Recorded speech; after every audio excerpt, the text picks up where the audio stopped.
everybody, my name's Link, here to talk about my first impression on Fall 2020 anime. I know that this series may be coming up a little late, but stuff kept on happening and I wasn't able to watch anime, much less make videos. But I did have this script written out a long time ago, and I'll keep it as it is, because I did think it managed to stop at a good few episodes to give my first impressions on them. Also, I'll be trying to get this out as fast as possible, so forgive me if it doesn't have much editing or drawings in it. I want to get these first impressions out on the same season they were released at least. And what better way to start off a seasonal first impressions video with some technicalities? As in, there are additional seasons to older anime and thus not even first impressions. So, spoiler warning for Haikyuu to the top and the seasons before it, as well as Enana no Shobota Nino Sho and the seasons before it as well. So, Haikyuu to the top. I'll be real with y'all, the first part of Haikyuu to the top was incredibly forgettable. I literally cannot remember anything significant happening in the first 12 episodes of the show. Aside maybe for Hinata being hit in the balls because I was honestly spacing out and that brought me back to reality to laugh. I understand that the first part is simply a training montage. And as a fan of sports anime myself, with Prince of Tennis being one of my gateway anime, yes, the anime with the dinosaurs being extinct because of a tennis strike.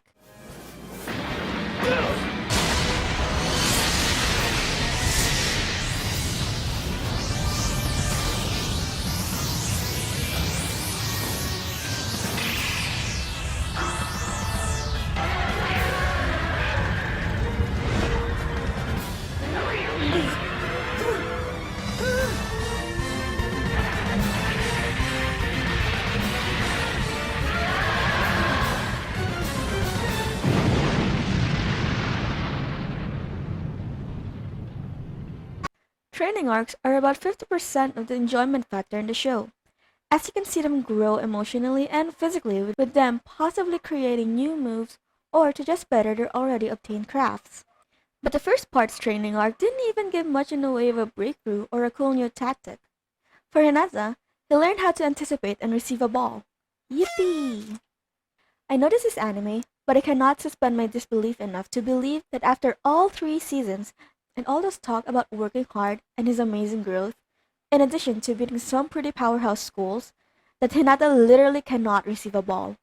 Even Kuroko could do the basics of basketball, even though he was somewhat shit at it, before being told to not do that anymore by Akashi.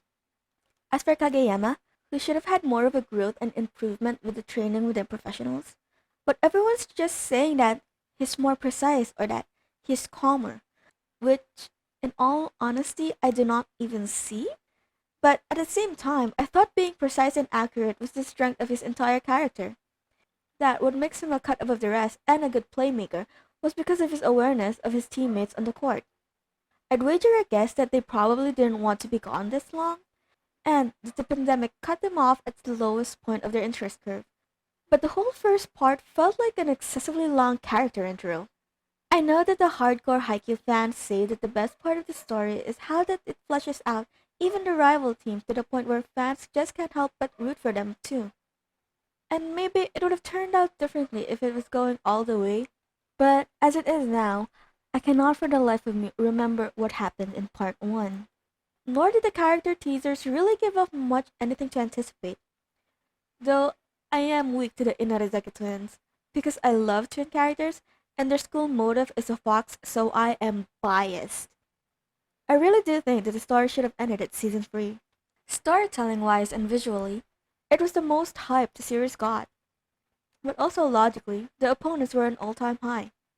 They built Ishijima up as the best high school player in all of Japan, and he was an explosive force that lived up to his name, with his defeat only happening because he isn't on the main character's team.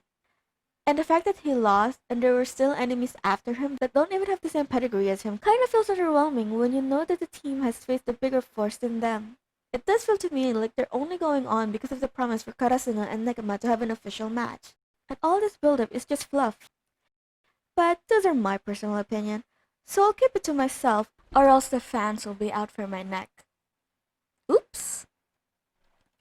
So yeah. Even I can't believe I managed to watch Fire Force until the end of season 1. And here I am, actually watching the second season. It was another day of me not having internet. And I just had this anime fully ready and binged the entire series just to do something. And my experience is mixed. And a lot of times I was rather confused with a lot of aspects. And to make things easier, I list them off in no particular order. First, the comedy.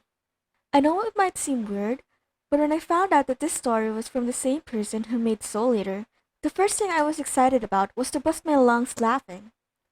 I might have been projecting a bit, or applying my nostalgia glasses, because Soul Eater was one of those important anime that helped shape my personality.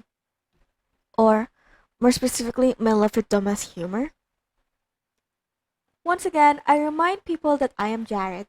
I cannot read. What up? I'm Jared, I'm 19, and I never fucking learned how to read. So, I'm not sure if this was a disconnect from the manga or the anime.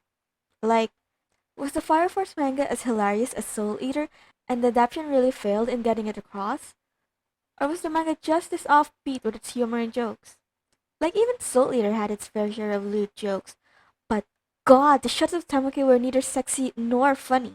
Or maybe the author always had this dry and empty sense of humor, and somehow the people managing Soul Eater at Studio Bones were actual miracle workers and fixed it up. I really do not know.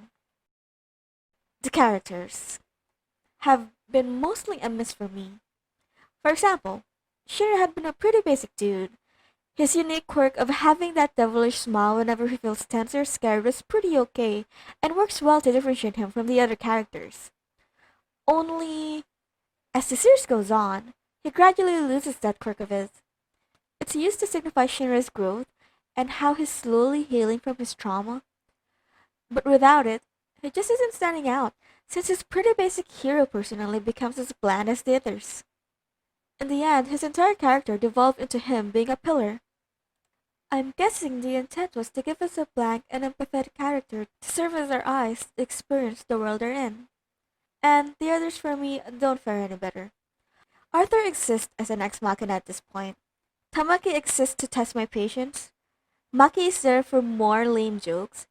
And the captain and the vice captain exist as the parent tropes to these kids. And they're nice. They exist to be the heart and soul of what being a firefighter really is. As for the story, I find it kinda meh. I don't really feel much for the setting, though I do commend the series for going through lengths to completely fill and build its world as much as it can. And the animation is truly the only thing that lived up to my expectations. Season 1's first opening still gets me hyped to this day, even though knowing that the hype never really lived up. Though, don't get me wrong, if I was forced to watch something that I hated, then I definitely won't be coming back for a second season of it. And despite the first episodes being a crawl, with the short reprise of Captain Benimari, the ending battle definitely had me. Kinda mentioned it in the Haikyuu section, but I love siblings in anime. They're either little shits to each other, or the most wholesome combo known to man. And I was not immune to Shinra with his brother Sho. Like the baby Shaw crying because of the newspaper on his head and Shinra left the darkness, only to jump back to his IRL self to break free from his mind control with the power of love! That 1 minute of content has single-handedly made the 6 hours of slog worth it.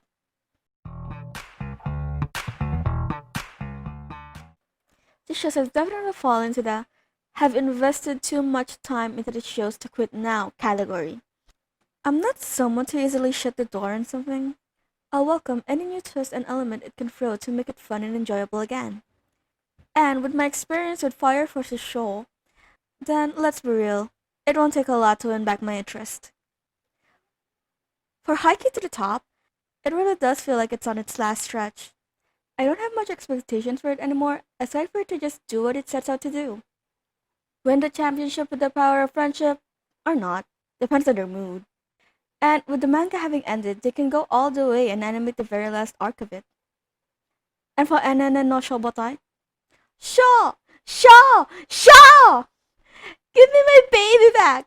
I didn't do anything, but I feel like I've abandoned my boy! Okay, that's it for this one, guys. Check out the playlist for all of the other first impressions I have for this fall 2020 season. Or, if you want anything else, I have this other series where I review and recommend anime you might not have heard of. Are they hidden gems? Or should they stay in obscurity? Let's find out together! And as always, don't forget to leave a thumbs up if you liked the video and consider subscribing for all things anime and weeb. Bye bye!